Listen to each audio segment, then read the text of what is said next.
Satu fakta yang jarang diungkap ke publik, tidak semua alutsista yang terlihat siap benar-benar siap tempur. Sebagian masih dalam tahap penyesuaian. Sebagian lagi bahkan belum sepenuhnya terintegrasi.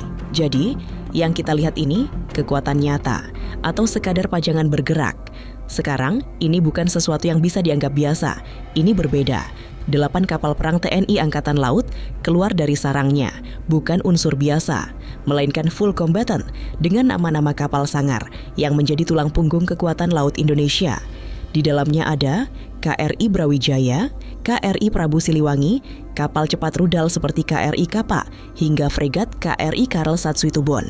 Mereka tidak bergerak sendiri-sendiri. Seluruh unsur ini melaju dalam satu formasi tempur yang rapi, padan, terstruktur. Ini bukan pelayaran biasa. Ini bukan sekadar pergerakan rutin.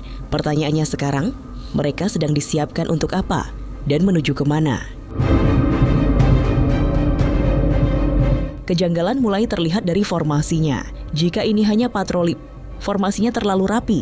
Jika ini hanya pergeseran, jumlahnya terlalu besar. Dalam doktrin operasi laut modern, pergerakan seperti ini biasanya hanya terjadi dalam 2 kondisi: latihan tempur skala besar atau persiapan menuju skenario konflik. Formasi ini jelas bukan acak. Setiap kapal menempati posisi tertentu, membentuk lapisan pengamanan, sekaligus kekuatan serang. Ada unsur di depan pun sebagai penjaga. Ada inti kekuatan di tengah, dan ada unsur lain yang mengawal dari sisi dan belakang. Artinya, ini bukan sekadar pelayaran. Ini adalah gugus tugas tempur yang sedang aktif bergerak.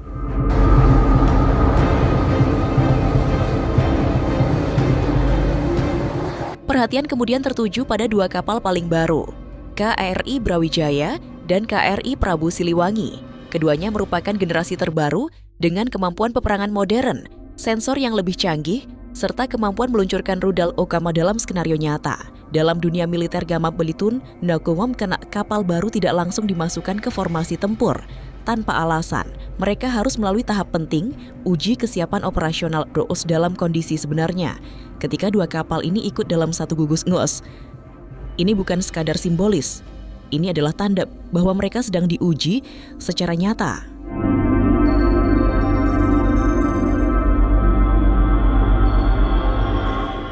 Di saat yang sama, muncul kabar latihan penembakan rudal, torpedo, dan meriam kapal. Ini bukan latihan biasa, ini latihan skala penuh.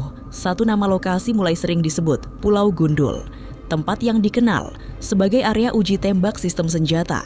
Jika semua ini disatukan, polanya mulai terlihat jelas. 8 kapal bergerak bersamaan, 2 kapal baru ikut dalam formasi, dan ada latihan penembakan. Ini bukan kebetulan, ini adalah latihan gugus tempur laut yang terintegrasi.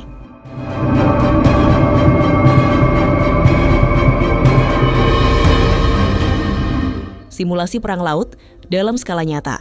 Lalu, kenapa sekarang? Karena kawasan UBIS tidak sepenuhnya tenang. Dinamika di Laut Cina Selatan masih berlangsung dan pergerakan kapal asing terus menjadi perhatian. Latihan ini bukan hanya soal kesiapan, tapi juga pesan strategis bahwa Indonesia tidak hanya punya kekuatan, tapi juga siap menggunakannya kapanpun dibutuhkan. Dan jika semua indikator ini benar, maka arah pergerakan mereka mulai jelas. Ini bukan pelayaran biasa.